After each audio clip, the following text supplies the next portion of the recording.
Looks like we got ourselves a certified banger here.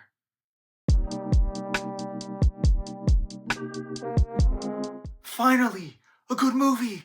It feels like we've been in a drought for 2025. We've been desperate for something original, something interesting, something exciting. And here we go, Ryan Coogler saving 2025. It's Sinners, baby.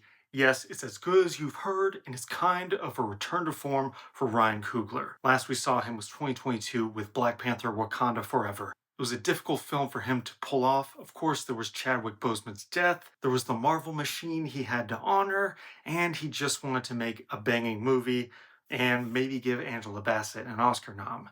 It kind of didn't pan out. I enjoyed it myself, but Coogler's back with a truly original, but most importantly, authentic movie. Coogler's muse, Michael B. Jordan, stars in dual roles. He's twins, Smoke and Stack. One of them is all business, one of them is kind of raucous, hedonistic. Together, they return from Chicago richer, buy up some land from a KKK member, and decide to open a juke joint in the Mississippi Delta. It's 1932. Times are tough, especially for black folk. So the twins are looking to make a buck, but also reintegrate into the place they grew up in. Of course, that comes with a lot of baggage. Most notably, the women they left behind. For one twin, that's the partner he had a child with, who unfortunately passed. She's a bit of a witch doctor, and they bond over this shared trauma. And for the other, that means catching up with an old flame played by Haley Steinfeld. Stack decides to take under his wing Sammy. Sammy is a young kid, the son of a preacher, but he's also an exceptional blues player. And he's really the heart and soul of this film. How he gets torn between the all business side of Smoke and the hedonistic side of Stack is really what makes the crux of this movie. It's really kind of the big theme. Do you stay noble or do you give in to other pleasures?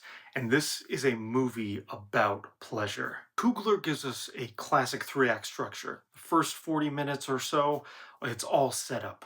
We meet the characters as these twins come back into town. They might be running from something, who knows? And along the way, we meet some really cool characters, including Delroy Lindo as the town drunk who has his own musical talents, but also Jamie Lawson as a singer, and Lee Joan Lee as a shop owner who literally walks between both worlds, the black side of town and the white side of town. Coogler wants to populate this story with specificity. We often talk about, are movies more than they are? Are they just genre exercises or are they trying to transcend that? And we've had a lot of genre exercises this year, but this is the one true film that transcends them. And a lot of it is because Coogler is so specific and rich in detail in how he sets up this story. So much so that we forget this is a genre movie by the time it gets going. We just enjoy sitting with these characters in this world and the beautiful, lush cinematography filmed with IMAX cameras and Ludwig Göransson's, of course, excellent score that brings in so many influences, blues and rock and jazz and even metal at one point. This is a blank check for Coogler, but it also feels like the promise when he started. Remember, his first film was Fruitvale Station, based on a true story, but it was also a small slice of life indie that happened to be about a tragedy. That's where he developed this partnership with Michael B. Jordan, which carried them into Krieg, which was an overwhelming success and is just one of the most satisfying movies of the last 10 years. And then we had Black Panther, where Coogler straddled the line between journeyman for hire and auteur talent. Well, here we are with Sinners, and he is doing his own thing. I love that this movie is unapologetically black. He's centering black characters and black cultures and enveloping us in rich, specific details, but he's also telling a universal genre tale. And that is not an easy balance to pull off. Now, at the center is Michael B. Jordan, a true movie star who hasn't always been the most rewarding actor. Last time we saw him was Creed 3, where he honestly got blown off the screen by Jonathan Majors. But here, he's doing what he does best. He has so much swagger and charisma and sex appeal to him. He has to imbue these twins with different personalities, different motivations, and ultimately different trajectories as the film goes on. The rest of the cast is so excellent. Delroy Lindo, one of the most underrated character actors of the last 30 years. He is just a treasure and so funny here as a drunk.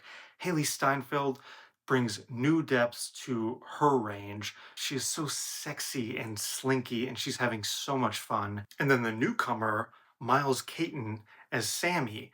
This kid can act, he can sing, and he can play the hell out of the blues. He's an incredible find. He's really the audience surrogate. And we almost forget this is a genre story.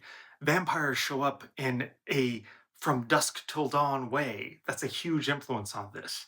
But before that, we revel in these characters. The middle section is just a big party at this juke joint with music and dancing and writhing and sex. This is a sexy movie. It doesn't shy away from it. I really appreciate that this is a genre movie where people eventually die, but a lot of people get laid first. And that's what makes this fun. It could have been safe, it could have been bloodless, it could have been broad, but it's not. This movie just feels alive. There's so much thought and care put into it, especially in the middle during that club scene when Sammy is strumming away and we reach this transcendent moment of music. It's really like a musical where it gets expressionistic.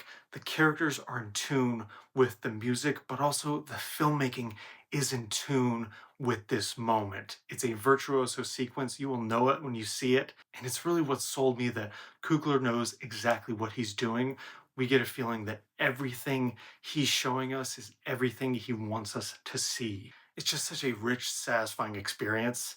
It's one of those movie movies. It reminds me a lot of Jordan Peele's work, especially Nope from a few years ago, where you think it's one thing, just this simple genre story, but there's so many ideas that the director puts into it that he wants to explore. It's been a dire start to the year. I can't say it's going to get better, but Sinners here, it's a bright genre mashup to soothe our souls, give a feast for our eyes, and get us up on our feet.